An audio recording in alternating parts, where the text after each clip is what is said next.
ትየገልና ግን እንደዚህ አይነት ችግር ውስጥ ትገባለች ብዬ አስቤ አላውቅም። ያው ባለሙያ ስለሆነች የሰውን ችግር ስለምትፈታ ከራሷ ችግር ቶሎ የምትወጣ ነበር ይመስለኝ። የራስን ችግር መፍታት የሰውን ችግር እንደመፍታት ቀላል ነገር አይደለም። እንኳን እናትና አባት ማጣት ቀርቶ የልብ ወዳጅን ማጣት ራሱ ስሜቱ ምን እንደሆነ ይገባኛል። በማንኛውም ሰዓት በፈለግሽኝ ሰዓት እዚሁ አለው። የማየ ነገር በጣም አስጨንቆኛል። በቃ ምን ማድረግ እንዳለብን ራሱ ግራ ገባኝ እኮ። እንደዚህ አይነት ነገር በእንደዚህ አይነት ሁኔታ መስማቷ ያለፈ ህይወቷን በሙሉ እንደገና እንድትመረምረው ነው የሚያረጋት። ጭንቀቷ በሽታ ላይ ሳይጥላት ይህን ጊዜ እንደምናልፈው ተስፋ አረጋለሁ። ደርሻለሁ። ክፈትልኝ። ቦምቤ ነው። ሄሎ። አዎ አብረን መጣን። ምንድን ነው የሰማው? ባለፈው ማታ ከእህት ጋር አይቻቸው በማግስቱ ጠፋ ሲባል ገርሞኝ ነው። አባን ከብሌን ጋር? አዎ እያዋከበች መኪና ውስጥ አስገባው ይቻል። እየተከተሉኝ ስለነበር እንዳትከተሉኝ ለማረጋገጥ ነው እስካሁን የቆየሁት። አሁንስ እርግጠኛ ነህ ለመከተላቸው? መኪና ቀይሬ ነው የመጣሁት። ጥሩ አደረግ። የትም አትወጡም።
እኔ ነኝ ጥፋተኛ። እኔ ነኝ አባቴን የገደልኩ። ብሌን እንደሱ አትበይ፣ ጋሻ አይሞት። አንቺንም እዚህ ውስጥ የከተትኩሽ እኔ ነኝ። በአባ ምክንያት አጎትሽን አጣሽ። ታውቂያለሽ፣ ያለኝ ቤተሰብ እሱ ነበር።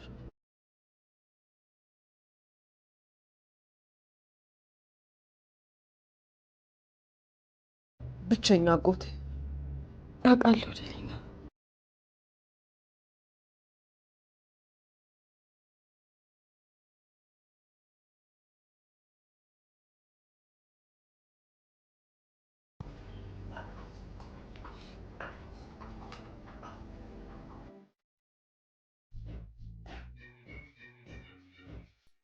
ስልኳን አታነሳ ወይ ፖሊስ ጣቢያ ሄጄ ላመልክት። እንዴ ምን ብለህ ነው የምታመለክተው? ሰውዬው የተናገረውን ሰምተሽ የለ እንዴ? ብሌንማ አባን የሆነ ነገር ሳታደርገው አትቀር። ሰለሞን ትዕግስቴን አታስጨርሰኝ። አንቺ ደግሞ ምንሽ ተነካ? ብሌንም በሆነው ባልሆነው የምትወነጅላት ነገር ስልችት ብሎኛል። ሌሊት አዋክባ መኪና ውስጥ አስገብታ ስትወስዱ አይቻለሁ ሲል ሰምተሽ የለ እንዴ? ከዚህ በላይ ምን አይነት ማስረጃ ነው የፈለግሽው? ቆይ ያንን ሰካራ ማምነህ ነው? ለምን አላምነው? ልክ ባይሆንስ? ሰውየው ሰካራም እንደሆነ ታውቃለህ። ይሄኔ ሌሊት ጠጥቶ ሲሄድ ሊሆን ይችላል አየሁት ያለው። ምን እያልሽ ነው? እርግጠኛ ሳትሆን ነገሮችን ለማድረግ አትቸኩል እያልኩ ነው። ይኸው የዛን ጊዜ አጎተ ቤት የመጥፋት ምክንያት ራሱ ይሄ ችኩልነት ነው። አንቺ ሁልጊዜ እኔን ከመኮንን ወደ ኋላ አትይም።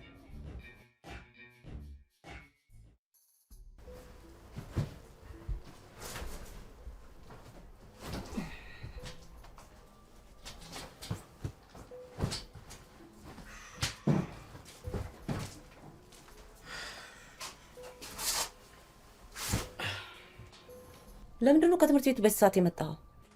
የትዬ ገሊላ ሁኔታ አሳስቦኝ ነው የመጣሁት። ስንት የሚያሳስቡ ነገሮች አሉ እኮ ልጄ። በአንተ እድሜና በአንተ አስተሳሰብ የሚፈታ ችግር አይደለም። እማዬ ሕፃን ልጅ እኮ አይደለሁም።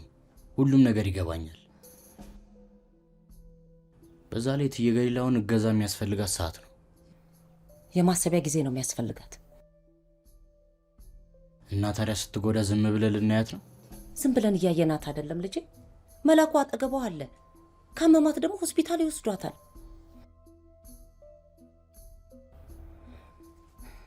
እሷ ውስጥ ያለው እኮ ችግር ከውስጡ አይወጣም።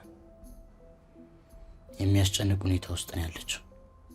እስቲ አስበው፣ በገሊላ እድሜ ሆነክ እናትክ እንዳልሆንኩ ሲነገር እማ ማለት አንድ ሀሳቡን እኮ ነው የምነግርህ።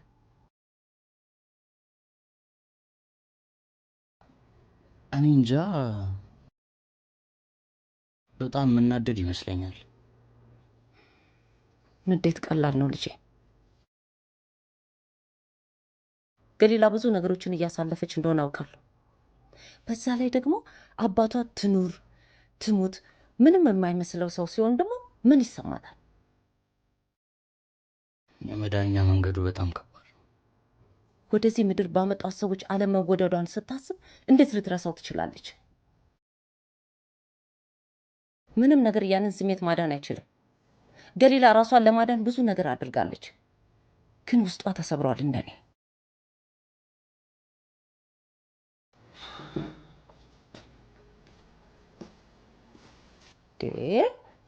እናንተ ልጆች ትምህርት ታችኋል እንዴ? ምናልባት በአያቴ ዙር አዲስ ነገር ካለ ብዬ ነበር ከትምህርት ቤት የወጣሁት። ምስጋናም በጣም ደብሮታል። ምንም የሰማችሁት ነገር የለም? ምንም ነገር የለም። በቃ ምሳችሁን በልሳችሁ ትሄዳላችሁ። የቋጠርነው እኮ አለ።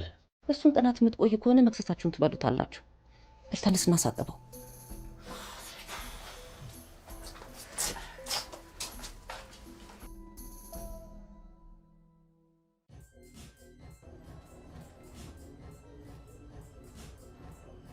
ሄሎ ብሌን።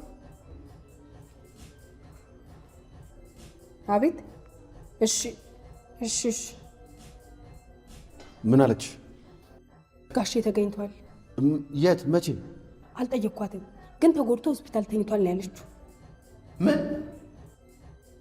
እንዴ ቆይ ጠብቅ። ሆስፒታሉ የት እንደሆነ አውቆ ነው የሚሄደው።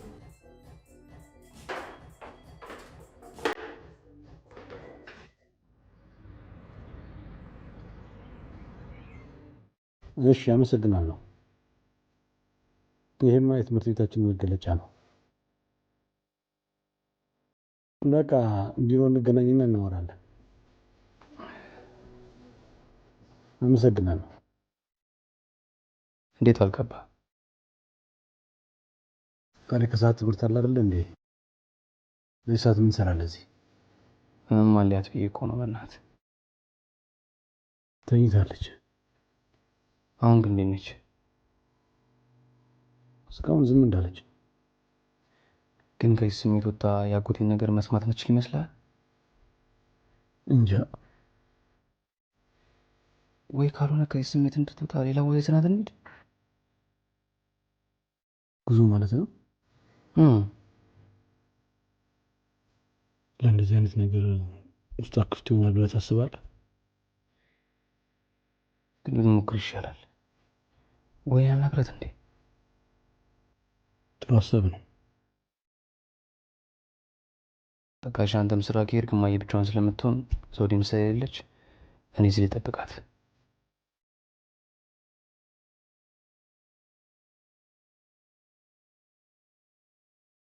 የት ልትደውል ነው? እነ ቴዲ ጋር ከትምህርት ቤት ሲለቀቁ ቦርሳውን ይዞልኝ ይምጡ።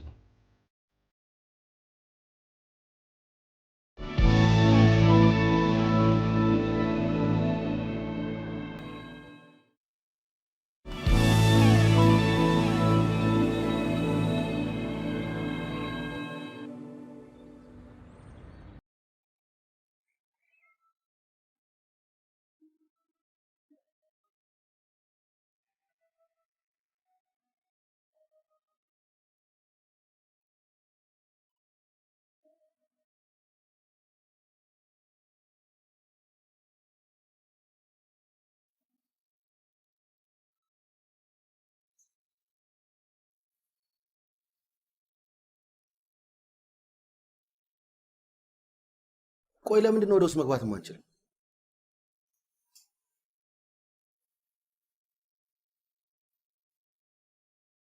ቀዶ ጥገና ክፍል ውስጥ ነው ያለው። ከዶክተሩ ውጭ ማንም መግባት አይችልም። ለምንድን ነው ቀድመሽ አልደወልሽልኝ? የት አገኘሽው? ቆይሽ ምንድን ነው የሆነው?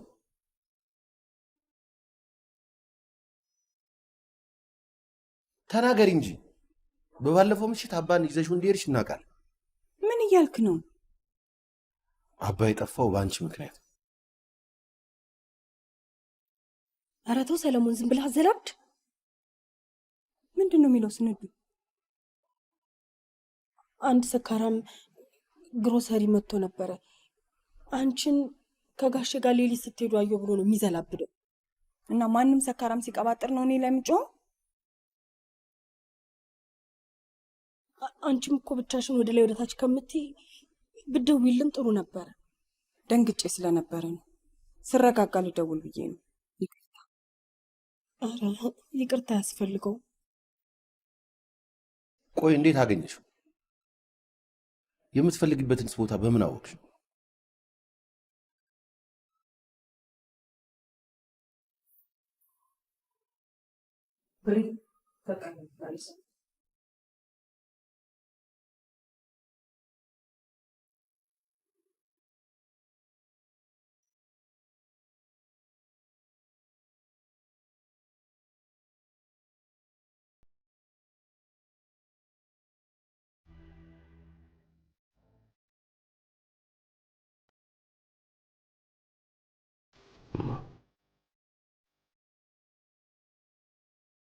ትምህርት የለም እንዴ?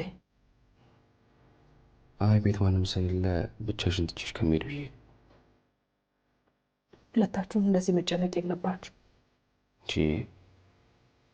እንደዚህ ይሁን ሻይ እንዴት ነው የማንጨነቀው? ለማመን የሚከብድ ነገር። እሺ ወይ ትንሽ ጭንቀቱ ቀለል ካለሽ ወጣ ብለን ብንዝናናስ?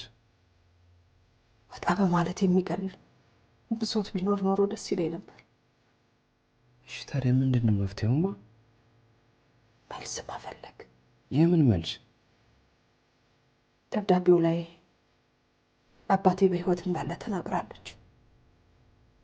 እሱን መፈለግ ያ ነው መፍትሄው። እሺ ከዛስ? ከዛማ ትክክለኛዋ ወላጅ እናቴ የት እንዳለች ማወቅ። ያኔ ምናልባት ጭንቀቱ ይቀለልኝ ይሆናል።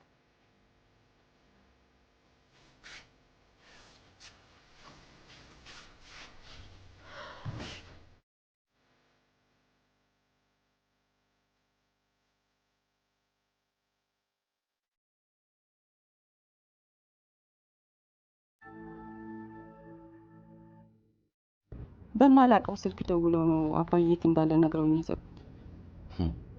ለእኛ ሳይደውሉ አንቺ ጋር በምን አውቀው ደውሉ? ቆይ ከአንቺ ምን ጠብቀው? እኔም እኮ ልጁ ነኝ። ስለዚህ አንቺ ጋር ደውሉ። ቆይ በምን አወቁ? ስልክሽን እስኪ ታገኙት? ቆይ አንተ ለምንድን ነው እህትህ እጇ እንዳለበት አድርገህ የምታስበው? ስንዱ የደበቀችን ነገር አለ። ለምንድን ነው ሁልጊዜ አንተን የደበቅኩ ነገር ያለ የሚመስለኝ? ምክንያቱም ያልሽኝን ነገር ስላላመንኩሽ። የአንተ አጉል ጥርጣሬ ምንም የሚቀይረው ነገር የለም። ምንድን ነው የምትለው? እህትህ እኮ ነች። እንዴት ነው የምታናግራት? እንዴ እሺ ቆይ የት አገኘችው? እንዴትስ አገኘችው? አሁን በዚህ በጭንቅ ሰዓት እንደዚህ አይነት ጥያቄ የሚጠየቅ ነው? ወደዛ ለመሄድ መወሰንሽ ትክክለኛ ነገር ነው።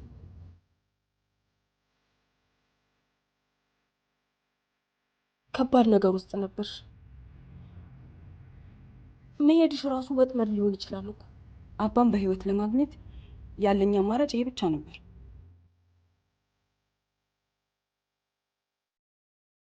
ልጆቹ የት ናቸው? አልነገርናቸውም። መጀመሪያ ምን እንደተፈጠረ እንወቅ ብለን ነው እኛ ቀድመን የመጣነው። መነገር አለበት። እነሱን ከጭንቀታቸው እፎ ይላሉ። ስለዚህ እንደውልላቸው። አሁንማ ትምህርት ቤት ነው የሚሆኑት። አባም የልጅ ልጆችስ እያለ ነበር። አባ በችግርና በጭንቀት ውስጥ ሆኖ እንኳን ቤተሰቦቹን አይረሳም። አንቺ አለሽ እንጂ። ቆይ ለምን ቀድመሽ አልደወልሽም ብለህ ነው የምትነጫነጨው? እና ምን እንድል ጠብቀሽ ነበር? ኧረ እባካችሁ እስኪ አሁን እንኳን ጭቅጭቃችሁን አቁሙ።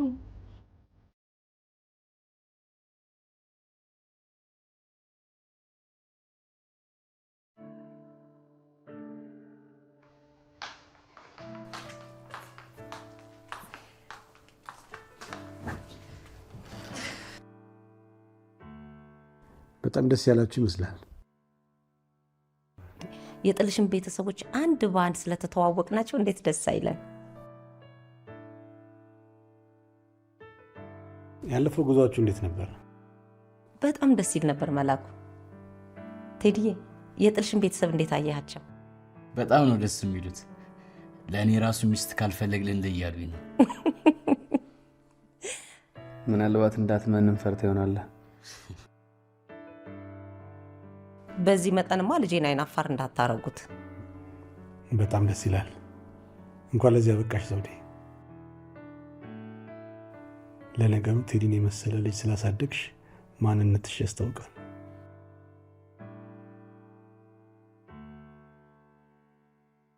እትዬ ገሊላ ግን እንዴት ነች? ደህና ነች። ለውጥ እያሳየች ነው። ከትናንቱ ዛሬ የሚሻላት ይመስላል። እማዬን አይቻት ልምጣ እስኪ። እባክህ ምስጋና ትንሽ ተዋት ትረፍ። ጫና እንዲሰማት አልፈለኩም። ገና ይቀራታል። የትኛው አስደስቶ የትኛው እንደሚያስከፋትም ገና አላወኩም። ምስጋና አባትህ የሚልን አዳምጥ።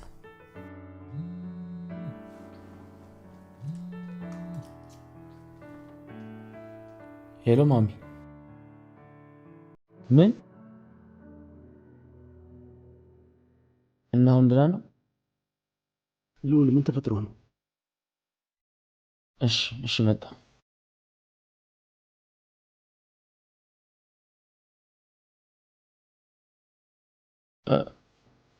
አያቴ ተገኝቷል። በጣም ጥሩ ዜና ነው። ተመስገን። በጥይት ተመቶ ነው አሉ። አሁን ሰርጀሪ የተሰራ ነው። በጥይት? ይቅርታ መሄድ አለብኝ። አይዞ ተረጋጋ ልዑል። ምስጋና ተከተለው ሂድ። እንካ ታክሲ።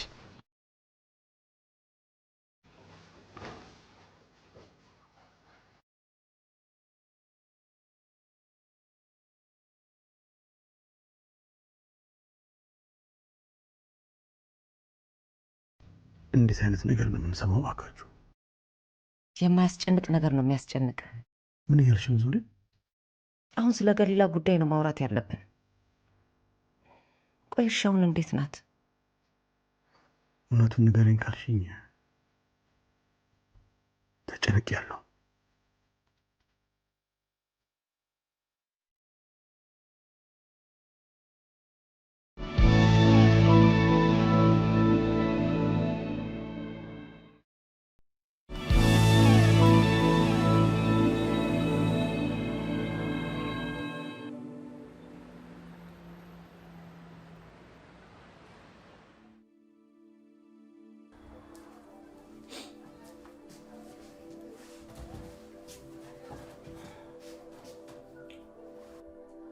ከዝናው እንዴት ነው?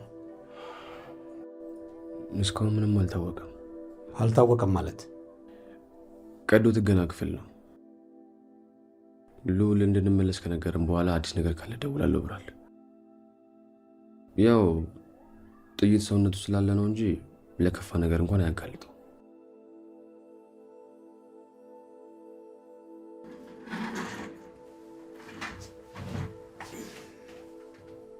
እማ እንዴት ነች? ቅድም እንዳያት ልታናገራት አልሞከርክም? ብቻዋን መሆን ስለፈለገች አላናገርኳት። ቅድም ስለ ጉዞ ላውራት ስናገራት ፍላጎት እንደሌላት ነገረችኝ። ጉዳዩን ብቻዋን መፍታት እንደምችል ነው የምታስበው? ካልሆነ የስነ ልቦና ቢያት የተሻለ ነው የሚሆነው። እንደዛ ለማድረግ ፍላጎት ያለት ይመስላል። እንጃ በአሁኑ ሰዓት ምን ማድረግ እንደምትፈልግ ማወቅ ከብዶኛል። ደብዳቤውን አንብቧለች። እትዬ ለምለም የጻፈችው ደብዳቤ ላይ አባቷ የት እንዳለ ይናገራል እና አባቷን ለመፈለግ ቆርጣ ተነስታለች። ያንን ካረገች ከጭንቀቷ ለቀቅ ምትል ይመስላል። ምናልባት ወይም ደግሞ ያልጠበቀው ሌላ ችግር ይዞ ሊመጣ ይችላል። ምን አይነት ነገር? ይህን ያህል ዘመን ረስቷት የኖረን ሰው እሱን ለማግኘት ስትሄድ እሱ ደግሞ እሷን ማግኘት ባይፈልግስ? ደግሞ እሱም ሌላ ራስ ምታት ነው። እንዴት ነው የገዛ ልጁን ማየት ማይፈልግ አባት? ምስጋና ሰው ሁሉ እኮ እንደኔና እንዳንተ አይደል።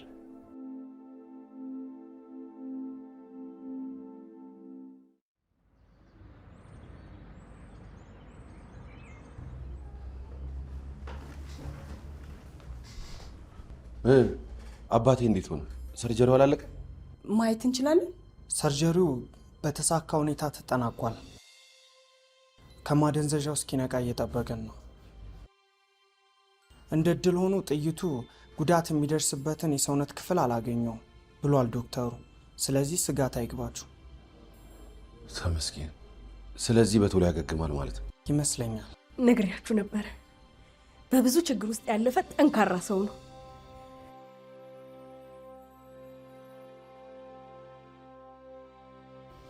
ስለዚህ አሁን ገብተን ማየት እንችላለን? ወደ ማቆያ ክፍል እስኪዘዋወር ትንሽ መጠበቅ ይኖርባቸዋል። እናመሰግናለን።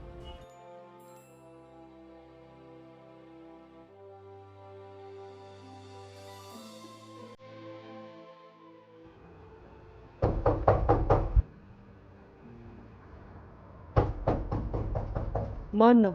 እኛ ነን ደሊና።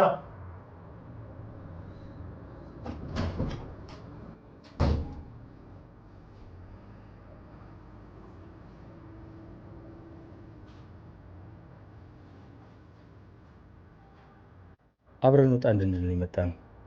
ብቻሽን እዚህ ቁጭ ብለሽ መጨነቅ የለብሽም።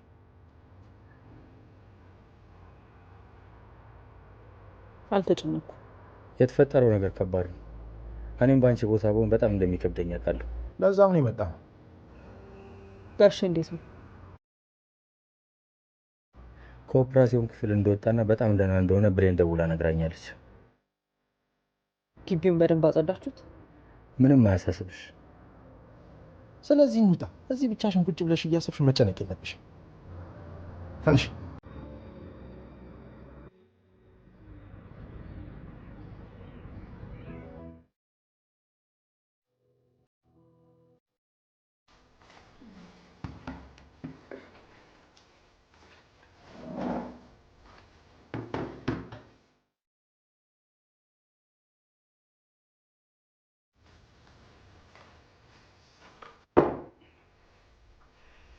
ቆንጆ ልብስ የሰራሁልሽ ማየታች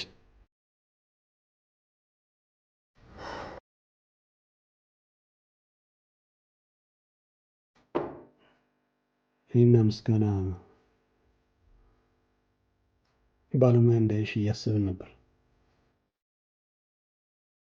ምንም ሕክምና አያስፈልገኝም። በቅርቡ ደህና ሆናለሁ። እናንተ አትጨነቁ። አባት ተብዬው አለበት የተባለበት ቦታ ሊሄድ አስቤያለሁ። በቃ እኔ አብሬሽ እሄዳለሁ። ብቻዬን ነው የምሄደው።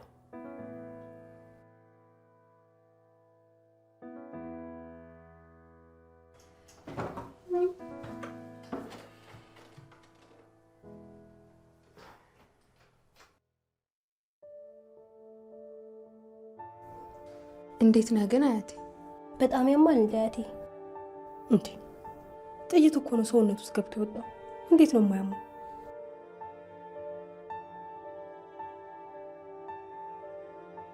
ያም ሆነ ይሄ አባ ላይ ተኮሱት ሰዎች ግን እጃቸውን ማግኘት አለባቸው። እንዴት ነው ያዘው አያቴ? ሰዎቹን ታውቃቸዋለህ?